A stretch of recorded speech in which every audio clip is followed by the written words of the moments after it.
Welcome back to the Pilot's Lounge, and today I'm going to tell you a story about the strangest charter flight I ever had. And this happened back maybe 25 years or so ago when cults were big in this country. And the FBI at that time said there's something like 600 cults operating in this country.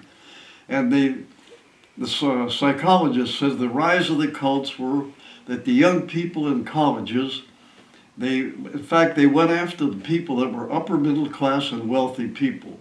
And they hit upon this because they thought that all those young people, they had these social improvements in mind, and some of them felt guilty because they had wealthy parents or they had parents that were doing much better than the average person. So they wanted to do something to help. Their motives were very good. But it all started with a gentleman by the name of Mooney. And he was fighting with the South Koreans during the Korean War. And what he did, he got captured. The Chinese brainwashed him. So he came up with the idea of brainwashing, that he could do this with a new religion he started. And the Mooney cult had thousands and thousands of young people recruited out of colleges all over the country. And Mooney gave them a message that hope was available and that things should change by these people banding together. And he'd even hold mass marriages where he'd married hundreds of people at one time because he was an ordained minister. Well, a call came for me to fly 4 people out to Ukiah, California in Mendocino County, which was the headquarters for the Mooney people, Mooney cult. And what happened, there were 2 young gals that were from a very wealthy family down in Philadelphia. And they were recruited out of Colorado State University by the Mooneys. So they were taken over to Mendocino County where the headquarters were, brainwashed. And then when the mother found out, she was an extremely wealthy woman. She was an heiress to a huge fortune. So she got hold of a guy who he would take people, rescue these young people out of these camps, out of the cults, and take them to a recovery house and I forget the exact word he used, but they would go ahead and brainwash them to get rid of what they were brainwashed on in the first place. That sounds kind of confusing, but anyway, this gentleman had a place up in Ravenna, and he was well known for rescuing these young people, taking them into a safe house, and then starting them in their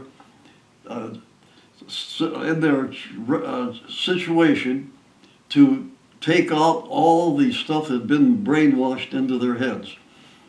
Well, these people went out there with the fellow man who was doing this, and he found out about them, got hold of the parents, and the mother went out there with some other people, and they went to the camp, the Mendocino camp for the Mooneys. They cut holes in the fences, and they lured the young girls to the fence, grabbed them, put them into a van, and they were chased by the Mooney security police all the way to San Francisco. And they escaped to here, and the girls and the mother went into this halfway house or rescue house in Ravenna. Well, then the Mooneys had previously taken all these people, young people they'd rescued, taken out of these colleges and indoctrinated them, brainwashed them, and then they filed to be conservator for these, becoming a guardian here in other states. So they claimed that they were the conservator for these 2 young girls, and that they were kidnapped. They charged the mother with kidnapping. When she was back here, they scheduled the trip and the trial, and she had to get back to the trial. Well, she was on United Airlines. There's a airline strike. She could not get any air transportation out there. So they chartered me to fly them back to Ukiah, California, where the trial was going to be held, the courthouse in this little town. There was a mother, the two daughters, and they had a young man as a witness from Ohio State University. And this guy was a strange-looking guy, a skinny kid, nice young man. His eyes were sunken in, he had a pale face, and he just stared. Never talked, never said anything. Well, I got them all in the airplane, and the girls and the mother sat in the back, and this young man wanted to sit up with me as a co-pilot seat. Well, it took us 2 days to fly out there. I was flying a Piper Apache, civilian airplane. We had our first stop in Kansas City where we gassed up. And we went to the motel, and the mother had arranged a room for herself and the two girls and one for this young man and for me. And when I heard that, I said, no, I've been flying all day. I'm going to fly all day tomorrow. I want a room to myself. She says, well, you can't because you have to watch this young man. If nobody watches him, he has to return. He returns in his mind to the Mooney cult. Then he sees the spirit of Christmas. I couldn't believe this. I said, but no, you get him a room. I'm going to have a room by myself. But when we were flying out there, in fact, the weather was good all the way from Akron out to California. And I had the autopilot on. It was a beautiful day, and I was enjoying the flight over the Rockies. And this young man just sat there staring straight ahead, not talking or anything. Then he was going like this, waving his one hand. And I said, okay, what are you doing? He said, I'm clapping with one hand. Then I said, well, you were in the Mooney's? He said, yes. I said, how long? He said, 3 years. I said, how deep were you in this cult? He says, if they had ordered me to kill my mother and father, I would have done it. He said, that's how deep I was in. But he got rescued out of Ohio State, and he was up in this safe house also in Ravenna. So he got to Ukiah, and the next we went to a motel, and I went down to kind of level off from what I've been hearing, what I've been experiencing about the people on this flight. The best thing for me to do is have a beer. So I went into the bar, and I was sitting there, just shaking my head. There were some lumberjacks, because Ukiah is a lumbering area, in a lumbering area. And of course, these guys, lumberjacks there were all curious. Who's this stranger coming in here? And they asked me, and I told them what I was doing. They says, one guy said, that is California for you. Said, if 20 people saw a rock in the middle of the road, they'd stop and kneel down and worship it. And when I tell that to my two sons who are living in California, they kind of snort a little bit on that one. Anyway, the next day was the trial. And we're at breakfast at the motel, and one young man came back, was going to be a witness also, and he was kind of, all these guys look kind of strange, like there's nothing behind their eyes. But he'd been also rescued. And he was a great-great-grandson of the DuPont family. And we got him talking. And he said that he gets $190,000 to $200,000 a year as from the trust fund set up for him. He's married. He and his wife had a child, 9 months old. And he says, when he joined the Mooneys, he gave him all of his trust fund money each year. He's in them for 2 years. And they also took his baby. He said that's how deep he was in there. And then he explained how they worked. He said they owned a lot of health food shops. And they owned a lot of gift shops and all that. Then they sent you people probably have seen them years ago, not too many years ago, in airport lobbies, selling flowers and selling things like that. He said they were trained to walk up to people. And in fact, the Supreme Court later on ruled that they have a right to go around selling flowers, and they wear robes and sandals and all. And they were trained to always make eye contact with a person. Even if the person knelt down, they were supposed to kneel down with them and maintain eye contact. Then the word came out during the trial, and from this young man, that the average Mooney that went into the airports or the shopping centers sold $750 worth of the stuff a day. And that's how they supported all this. Plus, they owned shops of all kinds, little trinket shops, as I mentioned, natural food shops, bakeries. And this young man said he and his wife worked in the bakery. And he said they got him up at 4 in the morning. They had to chant for 2 hours. Then they went to the bakery. They worked there until about 6 or 7 at night, and then it all started over again.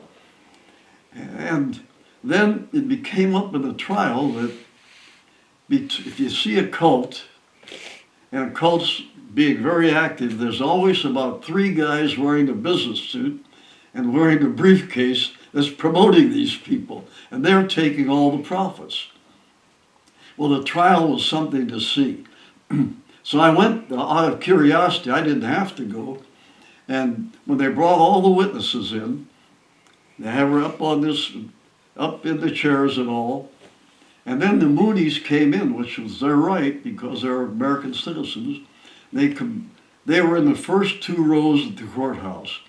And they were sitting there holding hands. Their eyes were closed, and they were silently chanting. And when the witnesses came in and saw the Mooneys there, they panicked. They ran out of the courtroom. So the courtroom had to set up where they could testify by TV into the courtroom. But the Mooneys were very strong. They're very strong by all of this brainwashing. They really grabbed the young people's minds. Well, it came out that the judge in the trial had 2 daughters also in Colorado State that were captured or recruited out of college and brainwashed into the Mooney cult.